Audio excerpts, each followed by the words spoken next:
Hello दोस्तों, welcome to IUPSC। और इस लेक्चर में हम पढ़ेंगे ईस्ट एशिया समिट और नैम और साउथ साउथ कोऑपरेशन के बारे में। ठीक है, तो हम शुरुआत करते हैं ईस्ट एशिया समिट।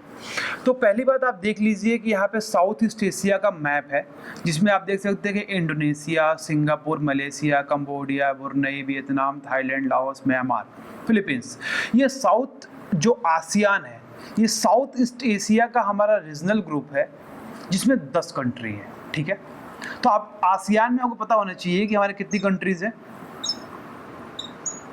10 कंट्रीज, 10 हमारी कोर कंट्रीज हैं। ओके, तो इस पर हमारी थोड़ी सी बात होगी आगे, इसलिए बता देता हूँ। ये आते हैं ईस्ट एशिया समिट के बारे में पढ़ते हैं।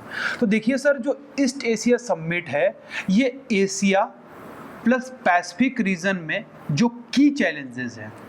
की चैलेंजेस मतलब सर कि मैरीटाइम सिक्योरिटी हो गई। ठीक है, मैरीटाइम सिक्योरिटी हो गई, टेररिज्म हो गया, आपकी पॉवर्टी हो गई, ठीक है, एजुकेशन हो गया। तो इसके बारे में जो काम होगा, ये कौन करेगा? हमारे ईस्ट एशिया समिट में ये काम किया जाएगा।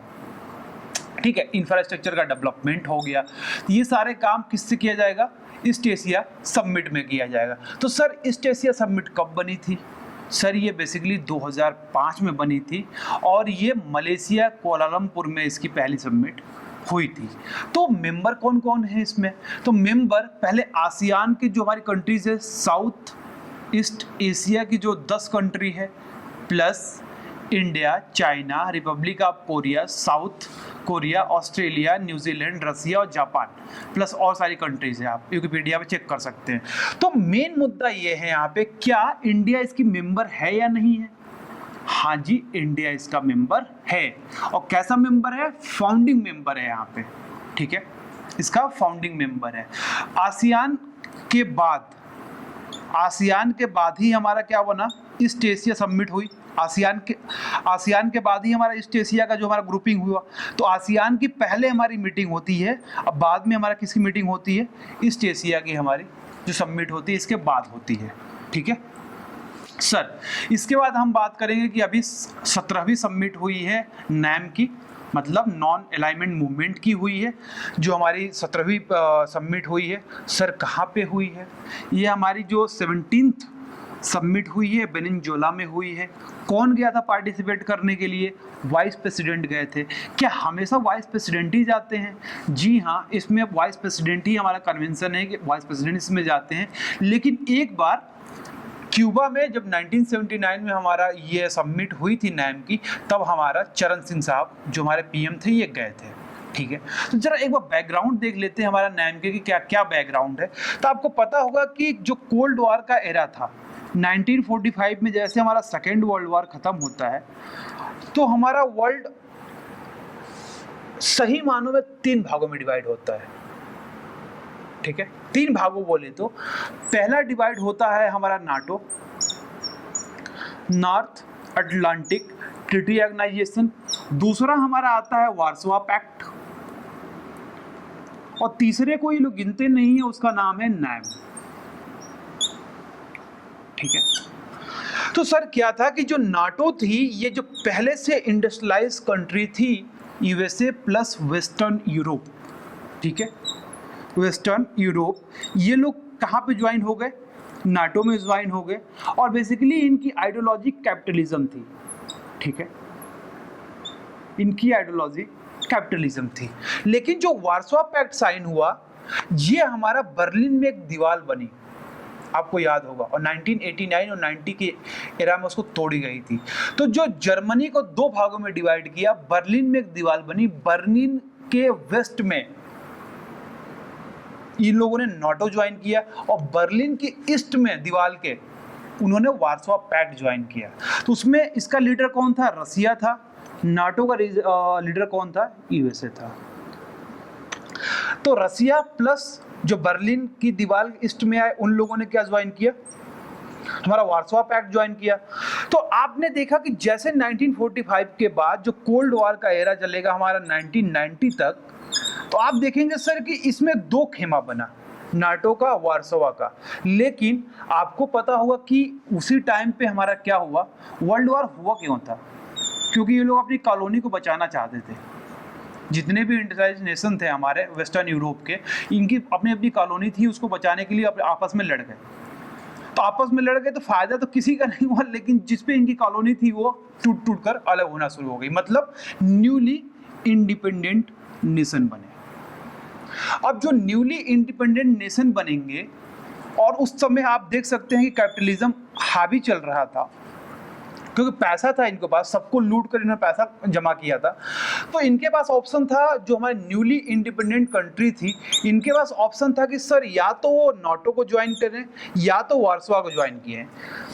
पंडित नेहरू ने बोला यार यदि वार्सवा ज्वाइन करता हूं तो रसिया की सुननी पड़ेगी, और नाटो ज्वाइन करता हूं तो यार यूएसए की सुननी पड़ेगी।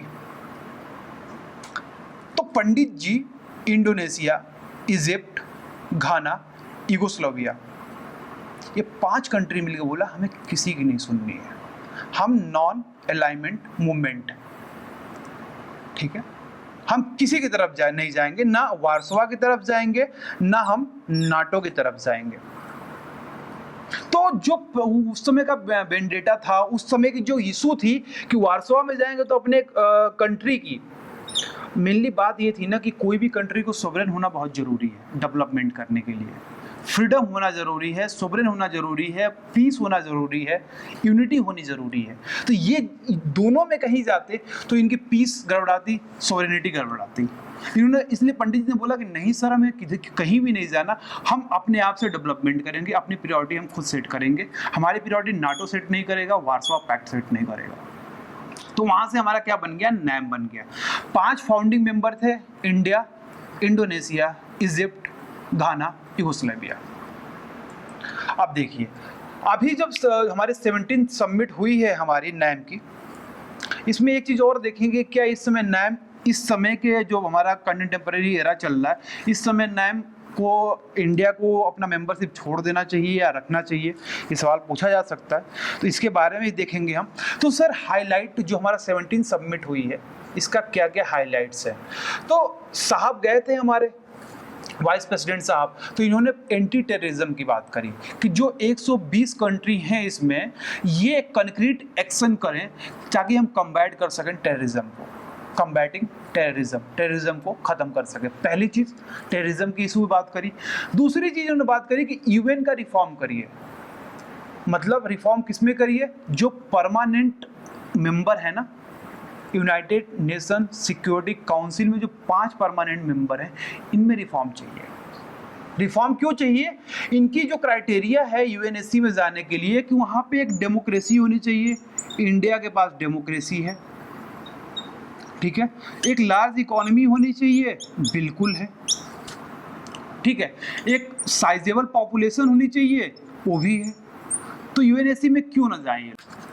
तो सर हमारा नैम में जो हमारी बात हुई कि परमानेंट यूएनएससी में हमें घुसना है, तो ये आपको 3 कंडीशन बता दी, साइजेबल पॉपुलेशन हो, डेमोक्रेसी हो, लार्ज इकोनॉमी हो, ये इंडिया के पास है। तो इसी में एक G4 की हमारी ग्रुपिंग हुई है, जिसमें हमारा इंडिया है, जापान है, ब्राजील है, ठीक है, और जर्मनी है। ये एक दूसरे को सपोर्ट करते हैं कि हम लोग किसमें एंटर कर जाए, यूएनएससी में एंटर कर जाए, P5+4 हो जाए, मतलब जो परमानेंट मेंबर 5 हैं प्लस 4 ये लोग ऐड हो जाए, इसलिए ग्रुपिंग हुई है G4, इसको याद रखें आप, ठीक है। तो इसकी बात हुई। उसके बाद बात ये हुई कि सर टेम्परेचर तो इंक्रीज हो रहा है, CO2 ज़्यादा बढ़ गया है, तो क्या करेंगे, सस्टेनेबल डेवलपमेंट की बात हुई, एजेंडा 2030। तो आप लेक्चर्स देखते रहिए, मैं आगे पढ़ाऊंगा कि एजेंडा 2030 क्या है, कितने एम है, क्या चीज़ें हैं, मैंने इसको बहुत अच्छे से बना रखा है, इसको आगे पढ़ाऊंगा। इसकी बात हुई। इसके बाद पीस एंड सोवरेनिटी की बात हुई, क्योंकि पीस और सोवरेनिटी ये प्री रिक्विजिट है डेवलपमेंट के लिए। शांति नहीं होगी तो डेवलपमेंट संभव ही नहीं है। आप स्वतंत्र ही नहीं है, फ्रीडम ही नहीं है, सोवरेनिटी ही नहीं है आपकी, तो आप कैसे डिसीजन मेकिंग करेंगे और कैसे डेवलपमेंट करेंगे। तो सर देखिए, अब जरा इशू एक चीज़ ये देख लेते हैं कि नैम हमने देख लिया, अभी तक क्या बात हुई, इस समिट में क्या बात हुई। तो ये देखते हैं कि पोस्ट कोल्ड वॉर एरा के बाद नैम की क्या हालत हुई है, किस तरह से नैम कमज़ोर हुआ, इसकी बात करेंगे। तो देखिए सर, 1991 के बाद जब हमारा कोल्ड वॉर एरा खत्म हुआ तो वर्ल्ड हमारा क्या हुआ, यूनिपोलर हो गया। मतलब यूएसए की तरफ हमारा वर्ल्ड इंक्लाइंड हो गया, झुक गया, पावर एक जगह कंसंट्रेट हो गई, ठीक है। लेकिन उसके बाद क्या हुआ कि आप देखेंगे कि नैम को अर्जेंटीना ने भी ज्वाइन किया था, लेकिन अर्जेंटीना ने भी क्या किया, 1991 के बाद अर्जेंटीना ने नैम को छोड़ दिया, एक बड़ी कंट्री ने छोड़ दिया। इसके बाद यूगोस्लेविया जो हमारी फाउंडिंग मेंबर था वो भी दो भागों में डिवाइड हो गया, ठीक है, कई टुकड़े कर दिए गए हमारे यूगोस्लोविया के। इसके बाद सर आप देखेंगे कि 1991 के बाद हमारी भी जो इकोनॉमी है, हमारी भी इकोनॉमी क्या हो गई, मार्केट इकोनॉमी हो गई। तो मार्केट इकोनॉमी से क्या होगा दोस्त, कि मार्केट जब इकोनॉमी हो गई तो हम किधर की तरफ लिटिल बिट हम इंक्लाइंड हो जाएंगे, यूएसए की तरफ इंक्लाइंड हो जाएंगे। तो हम थोड़ा इंडिया भी यूएसए की तरफ चला गया, ठीक है। और नैम में जो भी समझौता होता है कोई बाइंडिंग तो होता नहीं है, फ्री की सलाह होती है, मानना है तो मानिए, नहीं मानना है तो मत मानिए, ठीक है। उसके बाद कई की इश्यूज पे नैम की जो कंट्रीज थी इनका डिवीजन हुआ, जैसे इराक में हमला किया हमारे यूएसए ने, उसके बाद रसिया ने हमला किया अफगानिस्तान में, उसके बाद बहुत सारे लिबरेशन मूवमेंट चले हमारे अफ्रीका में। तो यहाँ पे भी जो नैम की एक आवाज़ होनी चाहिए, लेकिन जो आवाज़ क्या थी इनकी, डिवाइडेड थी। इससे लगता है कि नैम क्या हुआ, बहुत ज़्यादा कमज़ोर पड़ गया। तो क्या इंडिया को छोड़ देना चाहिए नैम को, इसको आगे देखते हैं। देखिए ठीक है, अब क्या है कि रेलिवेंस क्या है नैम का इंडिया के लिए, क्योंकि सर ये बेसिकली जरूरत पड़ेगी हमारी साउथ साउथ कोऑपरेशन के लिए, ठीक है। अब सर देखिए, साउथ साउथ कोऑपरेशन की जरूरत पड़ेगी हमें। साउथ साउथ कोऑपरेशन क्या है सर, बेसिकली जो न्यूली इंडिपेंडेंट कंट्री हैं, ठीक है, जो न्यूली इंडिपेंडेंट हमारी कंट्री हैं, प्लस लैटिन अफ्रीका की। सर देखिए, साउथ साउथ कोऑपरेशन का मतलब ये है कि जो अमीर लोग हैं वो नॉर्थ में रहेंगे, जैसे हमारे G8 है, जो जिनके पास इंडस्ट्रियलाइज है, बहुत पैसा है, प्लस जो 4 हमारे मेंबर हैं permanent member, 5 permanent member security council लेंगे, 4 को लेंगे, चाइना को नहीं गिनेंगे क्योंकि वो भी डेवलपिंग है। तो जो डेवलप हो चुके हैं ये कहाँ पे होंगे, नॉर्थ में। और साउथ में कौन होंगे, जो न्यूली इंडस्ट्रियलाइज नेशन है, plus Latin America, plus Africa, plus developing Asian countries including middle east countries, इसको हम क्या बोलेंगे सर, ये हमारी साउथ होंगी। बेसिकली साउथ ये सदर्न हेमिस्फीयर में बिलोंग नहीं करेंगे, ये एशिया तो हमारे नॉर्दर्न हेमिस्फीयर में, लेकिन क्या होगा हमारा ये, आप क्या बोलेंगे कि उसको भी साउथ में हम कनेक्ट कर लेंगे, ताकि नॉर्थ साउथ में हमारा एक बात चल सके, एक सिंबॉलिक तौर पे, ठीक है। तो ये हमारा क्या है, नॉर्थ साउथ साउथ कोऑपरेशन है। और नॉर्थ साउथ हमारा क्या है, एक अब आपने देख ही लिया कि यहाँ पे अमीर लोग हैं नॉर्थ में, और साउथ में क्या है, जो नए लोग अभी इंडस्ट्रियलाइज हुए हैं और नई नई डेमोक्रेसी आई है, मतलब गरीब हैं रिलेटिवली नॉर्थ के, ठीक है। लेकिन ये आप कभी भी इक्वेटर से कंपेयर मत कीजिए कि इक्वेटर के इधर जो कंट्री है वो नॉर्थ है, हाँ ज्योग्राफी में नॉर्थ है, बट साउथ साउथ कोऑपरेशन में कहाँ पे आएगी, जो न्यूली इंडिपेंडेंट है, एशिया की डेवलपिंग कंट्री है, ये कहाँ पे आएंगी, साउथ में आएंगी। क्लियर। तो सर इंपॉर्टेंस क्या है हमारा, नैम का क्या इंपॉर्टेंस है ये देखते हैं। तो सर देखिए, ये कैटालिस्ट होगा हमारा साउथ साउथ कोऑपरेशन के लिए। सर ठीक है, क्योंकि हम भी डेवलपिंग है और जो हमारे साउथ में कंट्रीज आएंगे वो भी क्या है, डेवलपिंग है। उसके बाद यूएनएससी में वोटिंग होगी तो रिफॉर्म करने के लिए बहुत सारा काम आ जाएगा। और वही नहीं, यदि मोदी साहब ने बोला है कि पाकिस्तान को आइसोलेट करना है, लेकिन कोई भी नैम कंट्री पाकिस्तान को आइसोलेट करने के लिए नहीं मानेगी, ठीक है। लेकिन आप क्या कर सकते हैं, टेररिज्म पर नकेल कसने के लिए कंट्रीज काम आ सकती है। 120 कंट्री का हमारा ये एक संघ है, तो वहां पे आप आवाज उठाएंगे टेररिज्म के खिलाफ, तो वहां आवाज पूरे वर्ल्ड में सुनी जाएगी, ठीक है। ओके, अब ये कह रहे हैं कि सर आप नैम को एबॉलिश मत करिए। एबॉलिश क्या करेंगे, इंडिया को छोड़ो मत। क्यों ना छोड़ो, कि जैसे कॉमनवेल्थ नेशंस है, कॉमनवेल्थ मतलब देखिए सर, कॉमनवेल्थ नेशन मतलब ये है कि इंग्लैंड जैसे ही सारी कॉलोनियों का अपना अधिकार छोड़ा, तो उसने सबके साथ एक ट्रीटी साइन की, जिसको हम बोलते हैं कॉमनवेल्थ नेशंस, ठीक है। तो वो एक तरह का हेरिटेज है, उससे बहुत ज़्यादा फर्क नहीं पड़ता है। उसी तरह से लोग कह रहे हैं कि जैसे कॉमनवेल्थ हुआ कि उन्होंने छोड़ा अपनी कॉलोनी को तो सबसे साइन कर लिया कि कुछ प्रॉब्लम हो, कोई दिक्कत हो तो हम साथ में मिलकर काम करेंगे। उसी तरह से जो हमारा नाम है, इंडिया को बाहर नहीं जाना चाहिए, क्योंकि 4-5 काम है जिस पे हम काम कर सकते हैं, ठीक है।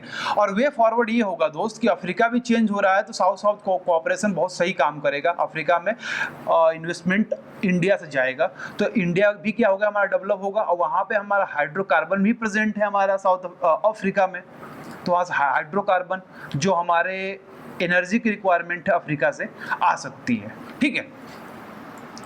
अब देखिए, तो दोस्तों ये रहा हमारा नाम, ठीक है। थैंक्स फॉर वॉचिंग दोस्तों, हैव ए नाइस डे।